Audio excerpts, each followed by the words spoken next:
Welcome to Puddlecast, where we discuss safety, water, environment, and career development topics.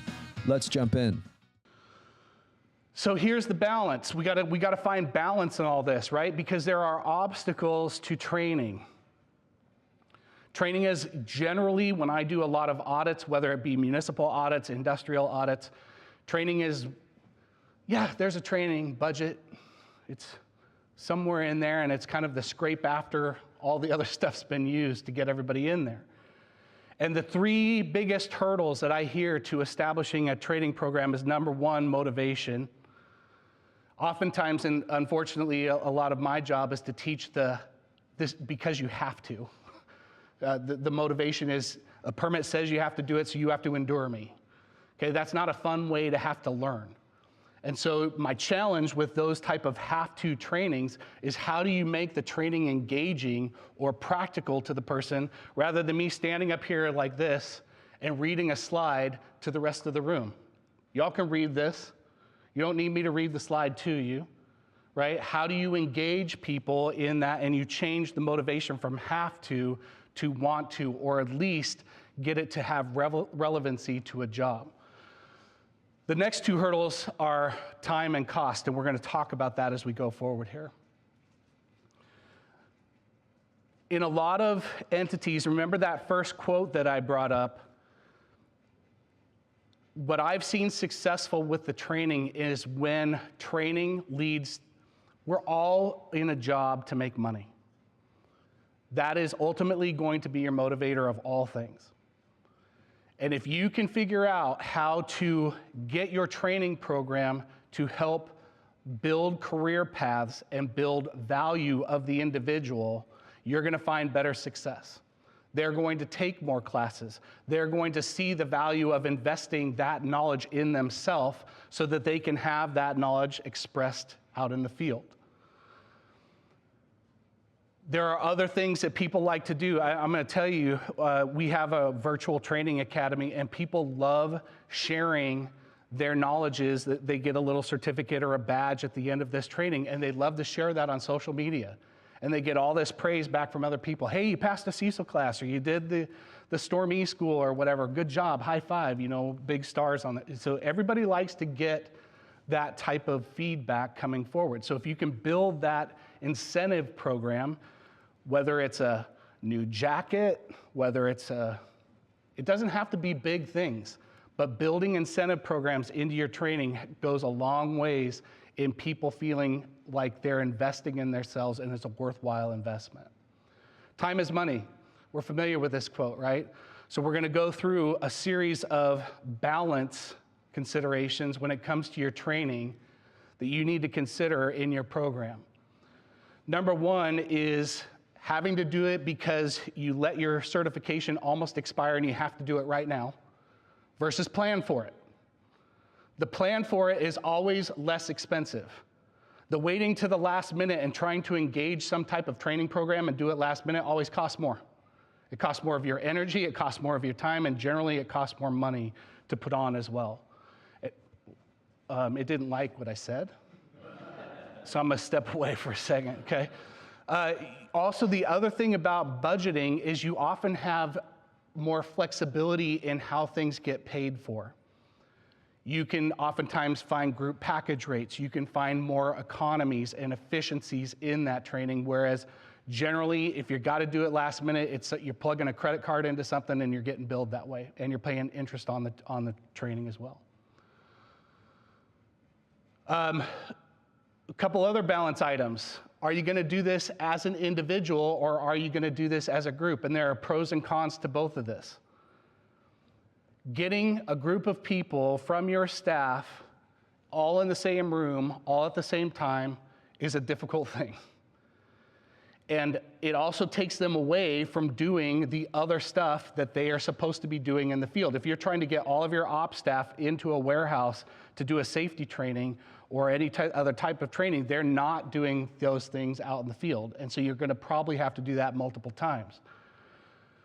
However, you're probably not going to see some type of advantage of economics of per head cost if you have somebody else come in and do this for you. If you're doing it yourself, okay? But group costs, oftentimes you get better rates, and your group is all gonna be sort of expiring on the same cycle. You're gonna be putting people on the same, you know every year this comes around, we gotta repeat this, or every 3 years, or whatever your cycle is. However, when you have individuals that need to go through this, oftentimes there's flexibility of getting it fit into their schedule. It can be, you can spread those things out, right? An alternative to all the other things that I said before. However, we have also found, especially with the on-demand part, is that some people struggle with actually logging on or registering for the class that they need to take. Oftentimes because they say to some administrative person that I need this class, please go sign up for me, and the administrator signs up with their name, and it never gets to the learner's name, and it gets that confusion, so it adds delay. Where real inefficiencies are found are when the city or the entity does not see itself as a whole, but sees itself as a silo. Parks has their own training budget, engineering has their own training budget, ops has their own training budget, and they all are independently trying to manage those training budgets. If the entity would see itself as an entity that needs training across all those things for all the same thing, again, you would go back to this conversation of efficiency, of cost effectiveness. Now, there are things in each one of those, I'm gonna call them silos or departments, that are unique to them, but those things that are common across the board should be seen holistically, because you're gonna get a better rate out of that. There's also this thing about whether you're going to watch something on a computer or a TV, or you're going to stand and listen to somebody live. I'm gonna just say this to you. Going back to my story, I was so adamantly opposed to virtual training. Everything had to be in person. And I believe, y'all, that there are things that absolutely need to be hands-on, okay? That you need to have practical experience with. But the way the technology is now, and I've been convinced of this over time, especially when it comes to the basics, you don't need to sit into a room and listen to a person tell you. How many of you here have ever done any remodel on your house? How did you learn how to do it? YouTube. Y'all went to YouTube and you all figured out how to change your light switch or change your light bulb or whatever it was that you were doing. We're starting to learn this stuff, and this is sort of the age that my kids are going through, is that they're learning this thing virtually. And that's the basics. And then when they need the very practical experience and the hands-on piece, they'll go get that knowledge from somebody, but that person that's training them doesn't have to go back to the beginning to start that. It builds efficiencies in your program. If you're gonna do something that's pre-recorded or virtual, there's oftentimes, especially if you're gonna make it your own, it's gonna be your program, the cost of the investment of that is upfront. There's a big cost for doing video production, or a big cost of getting a learning management system or something invested into. But the cost of that over time starts to diminish, because you're gonna reuse it until something changes that as you go forward. Okay, the other part of the in-person, so you guys have been training Cecil since 2006. Lots of people want me to come in and do their city's Cecil program. And then we start talking about the field class. Okay, you've got to give me a field site that's got exposed dirt, that's got a slope, that's got a ditch. We're gonna have to put all these BMPs in there, and then we're gonna make a fake rain event. Sweet, because we all have time to dig ditches in these vacant lots that are safe to get onto. And as soon as I tell my attorney or the insurance part of this that we're gonna go out and play in the dirt and make it rain and make dirty water, not everybody gets super happy about that, okay? But that is the practical aspect that the state has said, this is what you have to do this class, unless you do it these other ways. So when you start looking at these hands-on or field components, oftentimes that is the biggest change in the logistics. It's the biggest thing to overcome in terms of your training program. Finally, this sort of goes back to the reactionary versus planned. On demand is wherever, whenever. If it's scheduled, whether it's virtual or in person, again, everybody's dedicated to that, and there may be you may be sequencing your expiration dates. But if people can't make those scheduled things, then you're trying to catch up everybody that didn't show up. And that becomes another logistical challenge moving forward. So oftentimes hybrid options are a really good way of looking at it, where you get your prerequisites done online and then you're all showing up for shorter, more efficient and effective practical applications going forward. So again, let's go through some of these factoids, because these were a little bit eye-opening to me when I had to make an economic decision of whether I was going to abandon the training center to go virtual, and I had to convince myself that it was the right time. And I got to tell you, the only blessing out of COVID is we all learned that it was okay to see a split screen on a TV. And my economic cost of video production went, because when I called all the video production people and I said, how do you make a video that's high quality? Go get an iPhone. That's what I heard. I've been a wildlife photographer since I was 16. The lens that I want is $20,000. I've not invested in that yet, okay? But now the technology is so good that you can produce things in 6K and 8K, and you can make a very high quality video with this guy, okay? Very minimal investment on that. You got to know how to use it, but same thing. You're seeing that a lot of retention has to do with, is my employer helping me be better?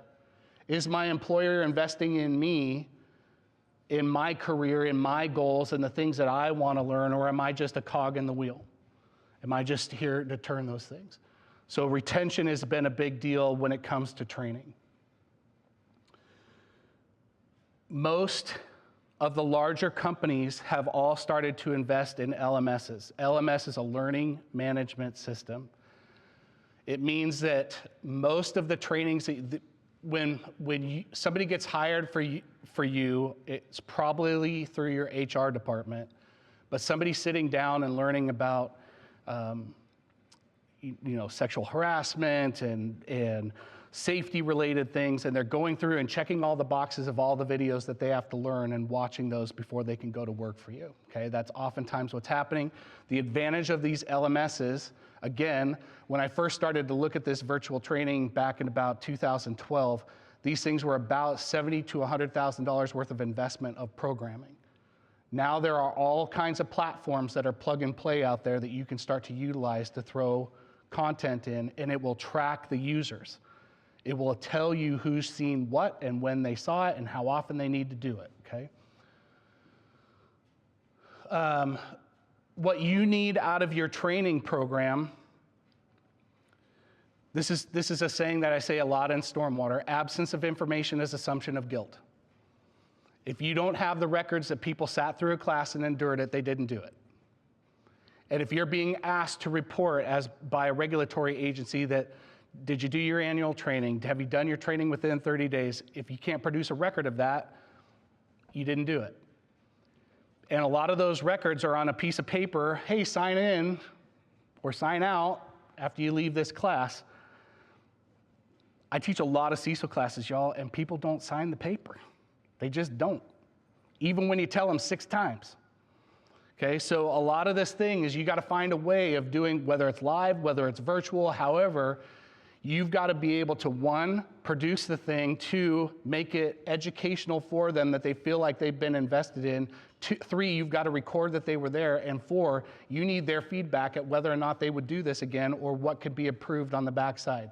We can't get stale with this because things are changing in the technology space and in the regulatory and policy space so fast that if you're still using a VHS tape or a DVD, it's time to change, okay?